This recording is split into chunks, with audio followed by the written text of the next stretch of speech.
AGS has existed for a long time, 1851.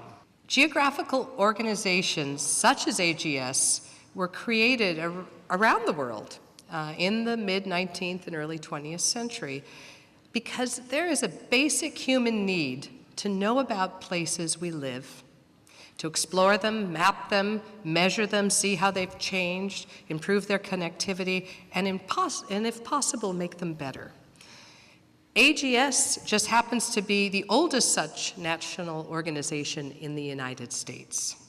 We thrive today because in this room, there is a body of hardworking women and men who gave their time, their talent, and their treasure to shape this organization and support its many initiatives. You know, mobility is a human right, sort of like connectivity is a human right. Most human migration, of course, is not from them to us, right? It's between them.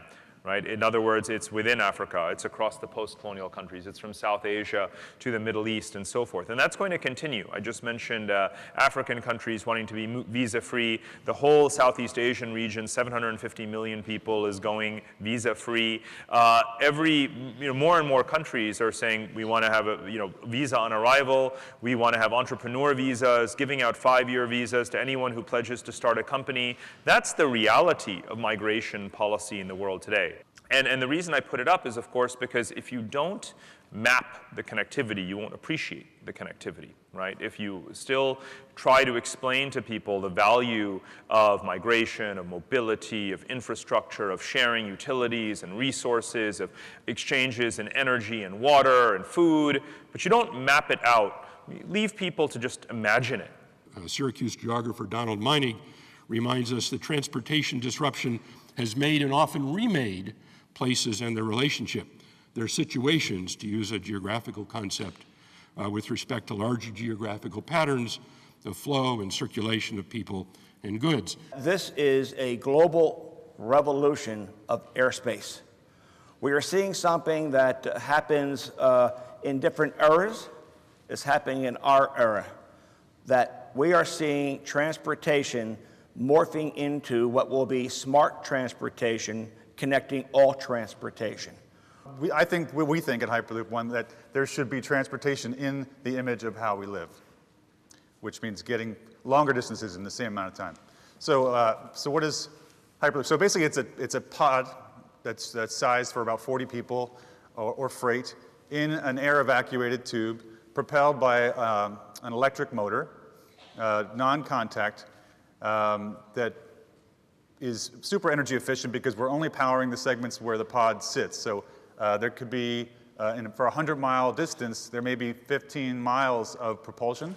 The infrastructure we're going to be doing now for what we're going to enjoy in the United States, North America, Europe, Asia, is going to benefit areas of the world like Africa that has no ground infrastructure.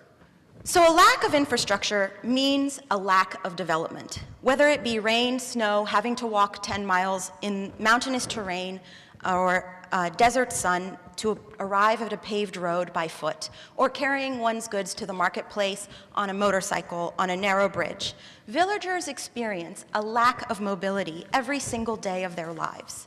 Basic infrastructure for all, even the remotest places with sparse populations, is actually essential for global development and security. Isn't that interesting? Because we all think about infrastructure as things, but people think about infrastructure as experience. I have a different definition of efficiency than the city does. The city is talking about efficiency of the streets, efficiency of space, efficiency of commerce. I personally, efficiency of my time. And so humans, all of you out there, when you think about efficiency for you, your kid getting to school, you getting to work, you're thinking about your personal efficiency. If you support sensors from any vehicle, and if you empower anyone with any device, anywhere, to create maps, you're basically setting up an operation that scales to create the most complete map of the world today.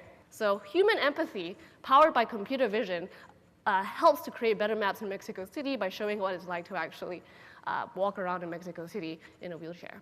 So I'll leave you with this. I'm very fortunate to work in the company of those who actually push the boundaries of machine intelligence every day, but I'm constantly reminded of how the future of mobility actually is in the hands and the hearts of humans making more effective and equitable maps. So where does all of it end? Are we at a mobility saturation? Can we fulfill Corbusier's utopian vision? We believe at the AGS in a global age rich in geospatial technology that geographic literacy has never been more important. So geographic literacy and geospatial thinking is good for your head.